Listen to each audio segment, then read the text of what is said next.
In this video, I explain construction, working, application and various types of the single acting cylinders in a detail. So from the name single acting, you can understand that the oil is acting only one side of the piston. That's why it is called as the single actings, and it have the one pot. So here in this image you see that this is the cylinder, and inside the cylinder that's the piston is there. Okay, and oil is supplied and removed from the one side of the cylinder because they have only one pot and oil is acting only one side.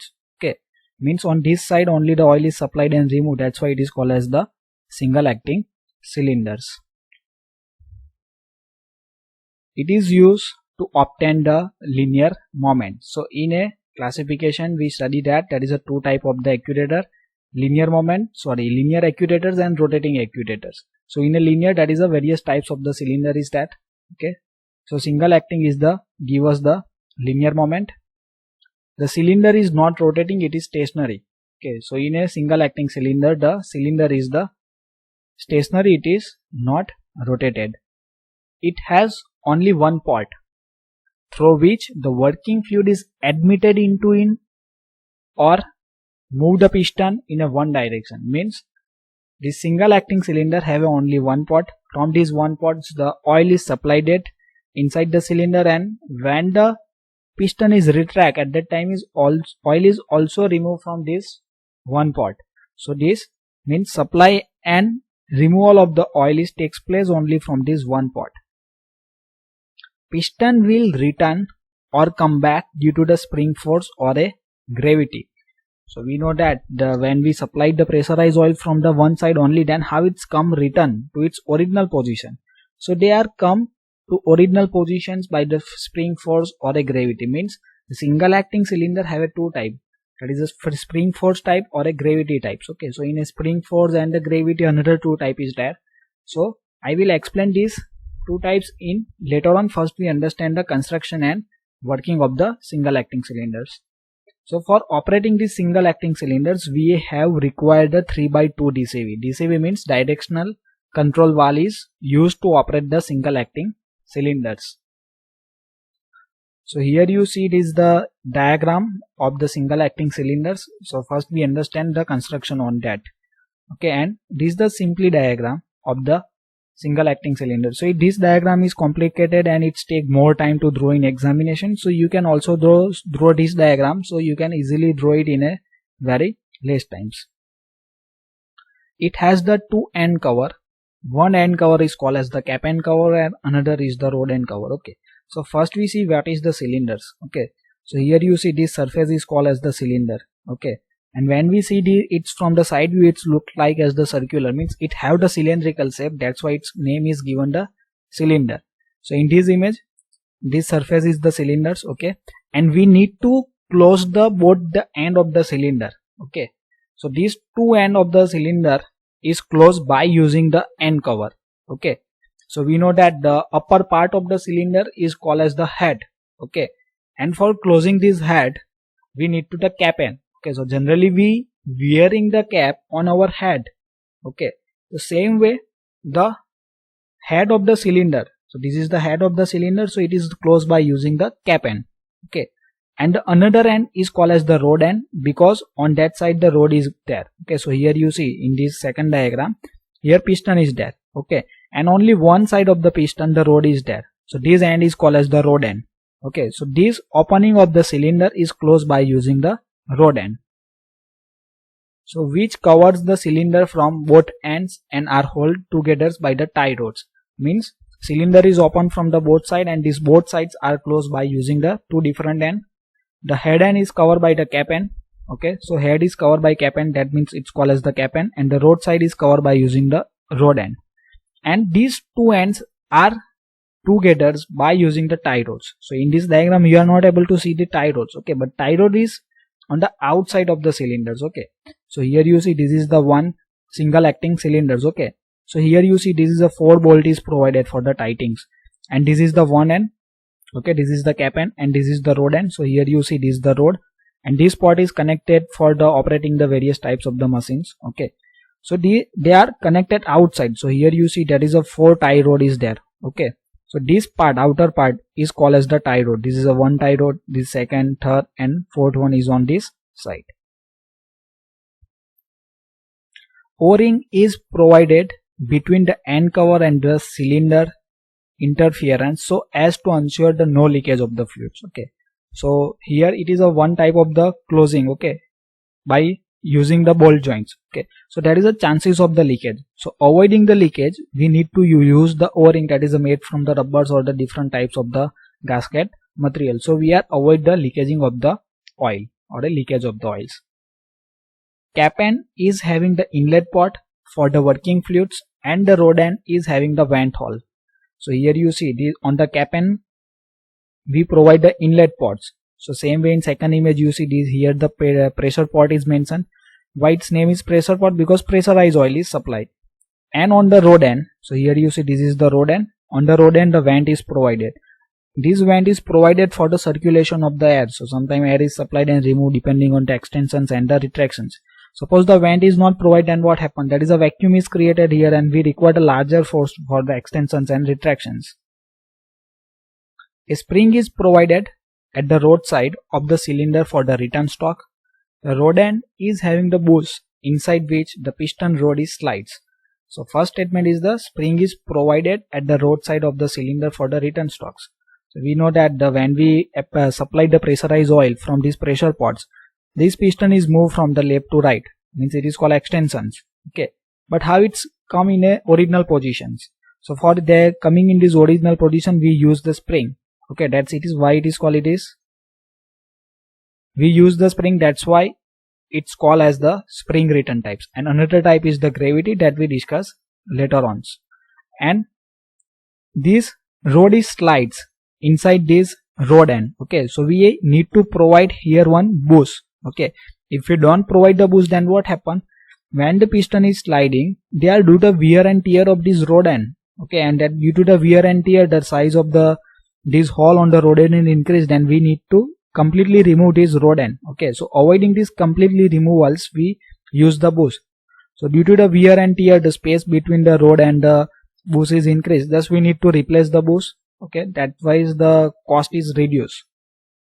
And the proper seals are provided to prevent leakage of working fluids between the cylinders and pistons. So here you see this seal is provided for avoiding the leakage of the oil. Now where it is used? So it is used for the various material handling instruments or devices and various type of the packing machines. Now next we understand the various types of the spring force and the gravity type single acting cylinder. Before moving ahead, I request to like the video and subscribe my channel for watching the more video related to the OHP and other subject of the mechanical engineering. Now according to the type of the return, single acting cylinders are classified as follow. So first one is the gravity return single acting cylinder and second one is the spring return single acting cylinders. So from the name you simply understand that in a gravity return single acting cylinders, the piston is come on the original positions due to the gravity, and in a spring return they are come in the original positions due to the spring force. So first we understand the gravity return single acting cylinders. So here you see these the two diagrams. When it is the gravity type, we need to install the cylinder verticals. Okay, so when we install the cylinder vertical, then the weight is come down due to this gravity force. The figure shows the gravity return type single acting cylinder. In a push type, means in a gravity there is a two type of the cylinder is there. One is the push type and another is the pull types. Okay, so for that simply understand this push and pull type, I give one examples. When we open the door, okay, it is written that it is a push or pulls. Okay, means when we push, then the door is opens, and suppose in a some another place when we pull the door, it is the opens. Okay, so same way here we push the weight. Okay, in this diagram, that is a figure A, you see that the cylinder is extend to lift the weight. Cylinder is extend means the pressurized oil is supplied towards the cap end sides, not on the rod end sides. Okay, and this oil is supplied again the gravity. So here you see this weight is there and the weight is moving in downward direction. It is called as the gravity. So we supplied the pressurized oil, it applied some force on the piston and piston is moving in upper direction. It is called as the extensions. The oil is passed through the cap and pot and pressure pots. The rod and pot are the vent pots. Okay, so on a roadside that is a vent is there. So it is open to atmosphere so that the air can flow freely in and out of the rod end of the cylinder. So here you see we push the weight. Okay, same way when we push the door, it's the open. Same way we are push this piston, and when we push the piston the weight are push and it's the lifted. To retract the cylinders, the pressure is simply removed from the piston by connecting the pressure pots to the tank. Means this pressure pot is connected to the tank instead of the pump. So when we supply the pressurized oil, it is connected with the pump. But by using the directional control valves, we need to change the position of the directional control valves, and this pressure pot is connected to the tank. Okay, so in a tank there is atmospheric pressures. So naturally the weight is moving down and it is called as the retractions. Now in a pool type, what you see? In a pool type, we supplied the oil on a rod end side. Means when we supplied the oil on the rod end side, it's called as the retractions. In a push type, you see that is a we supplied the pressurized oil on a head side. Okay, not on the road side. So in this pool type, we supplied the pressurized oil on the road side. It is called as the retraction. So lift the weight by retractions. It is called as the pull type, and here you see that we are pulling the weight, not the pushing the weights. Okay, we are pulling the weight, not pushing the weight. In this case, here you see we push the piston and piston is push the weight, but here we pull the piston and the piston is pull the weight. Now this cylinder is automatically extends whenever the pressure pot is connected to the tank. Now second one is the spring return type single acting cylinder. So in a spring return type, again the two type is that is one is push type and another is the pull type. So here you see this the diagrams of the spring return type. So on a rod end side, you see the spring is provided. On the one side of the piston there is a pressure pot is there, and on the rod end side the vent pot is there. Okay, so in a push type figure A, the pressure is sent through a pressure pot situated at the cap end of the cylinder. So here you see on a cap end side the pressure pot is there. So we are supplying the pressurized oil from the cap end side.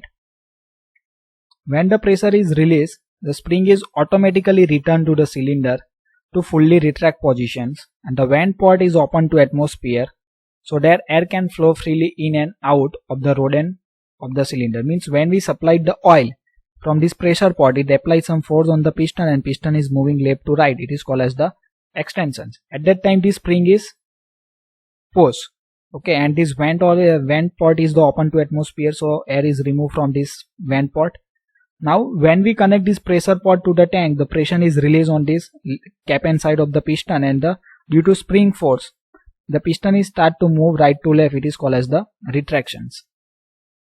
In a pull type, means in this figure B, means in this figure you saw that here the pressure pot is situated at the rod end of the cylinder. Means in this side you see the piston is provided, pressure pot is provided on the rod end sides. Okay, so we are pull this weight. Okay, in these designs the cylinder is retract when the pressure pot is connected to the pump flow. Means when we supplied the oil from this pressure pot, okay, from the pressure pot it is enter on the rod end side. So oil is supplied on the rod end side, that means it is going the retractions. Okay, so weight is lifted during the retraction in this pull type, and in push type the weight is lifted during the extension. So thank you for watching this video. If you learned something, then like the video and subscribe my channels for watching the more video related to the OHP and mechanical engineering.